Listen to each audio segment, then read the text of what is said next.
بصوا ما شاء الله، من كيلو دقيق وكيسين نسكويك وكيس تانج. عملت كميه قد ايه؟ السلام عليكم ورحمه الله وبركاته. ازيكم يا جماعه؟ عاملين ايه؟ صحيت الصبح النهارده نعمل شاي بلبن عشان نفطر كالعاده، ما لقيناش حاجه نفطر بيها.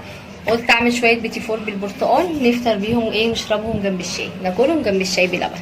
يلا نجهزهم مع بعض. هحتاج هنا معايا ده كيلو دقيق 8 كوبايات، وده 4 كوبايات سمنه، ودول كوبايتين سكر. انا معايا الدقيق برضو بنفس حجم الكوبايات هي. واحتاج 4 فانيليا، معلقه بشر برتقال، و4 بيضات، وكيس تانج برتقال. يلا بينا حبايبي نقول بسم الله ونجهزهم مع بعض. اول حاجه هجيب كوبايه فيها حبه ميه مش محصلين، حتى ربع كوبايه، حبه ميه صغيرين جدا. افضي فيهم يعني معلقتين ميه، افضي فيهم كيس التانج واسيبهم ايه يدوب. اقلبهم بس كده تقليبه واسيبهم على جنب. انا ما عنديش برتقال فريش، كنت عملتهم طبعا مش موسم البرتقال خالص، البرتقال مش موجود الايام دي. قشر البرتقال ده كان عندي في الفريزر وانا نزلتها. بتيجي بقى اجيب السكر، افضي كوبايتين السكر،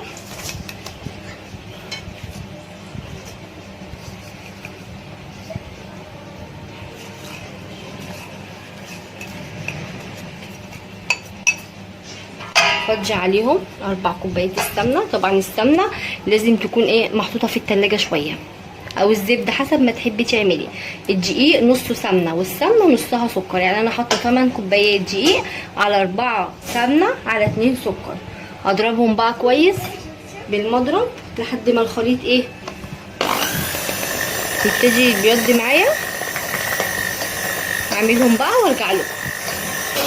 خلاص كده ضربته لحد ما بقى كويس معايا وعامل زي الكريمه.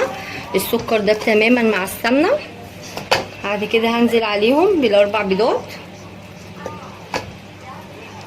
مع الفانيليا،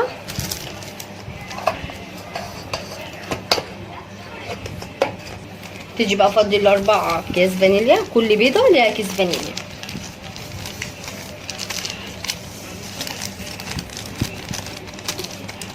كمان نحط معايا معلقه بشر البرتقال.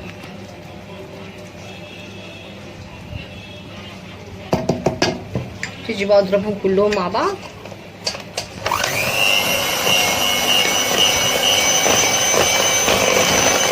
اضربهم مع بعض وارجع لكم تاني. تيجي بقى انزل بالبرتقال بالتدريج، مش هنزل بيه كله مره واحده.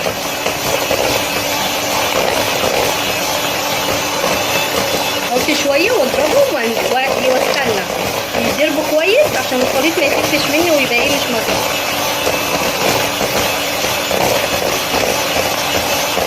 لحد بقى ما اخلص الخليط كله انزل بالتدريج.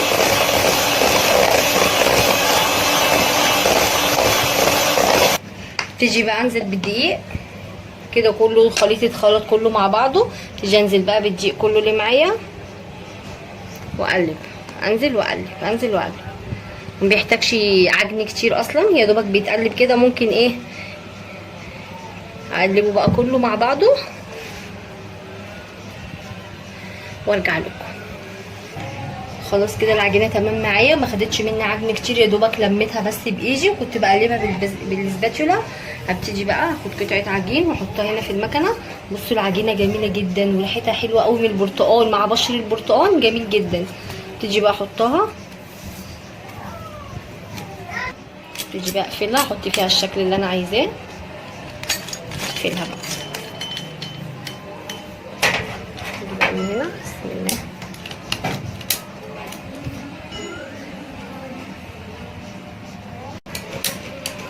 تيجي بقى اضغط عليها كده ضغطه تديكي صغيره، ضغطتين تديكي ايه كبيره حسب ما بتحبي بقى. هكمل كله بنفس الطريقه وارجع لكم في الاخر. عملت انا وبقى حته عجينه هي، قلت عندي كيس نسكويك اعمل بيه. الولاد طبعا بيحبوا ايه اي حاجه فيها شوكولاته، والنسكويك بيديله طعم جميل.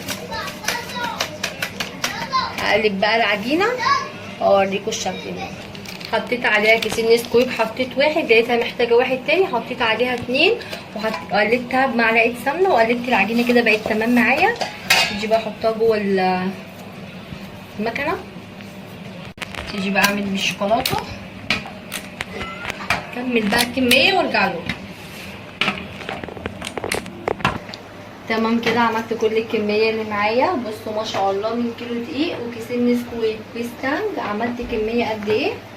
ادخلهم بقى الفرن، يقعدوا في الفرن كل يعني الصاج الواحد بياخد في الفرن 7 دقايق، من 5 ل7 دقايق، ما بياخدش وقت كتير لان انا عندي الفرن حامي ومشغلاه من بدري. هطلعهم بقى من الفرن واوريكم الشكل النهائي. اهو كده الشكل النهائي معايا للوصفه بتاعتي النهارده، بيجي فور بالبرتقال والنسكويك، وكمان معايا احلى كوبايه شاي. اتفضلوا معانا، افطروا معانا، واشوفكم في وصفه جديده، والسلام عليكم ورحمه الله وبركاته.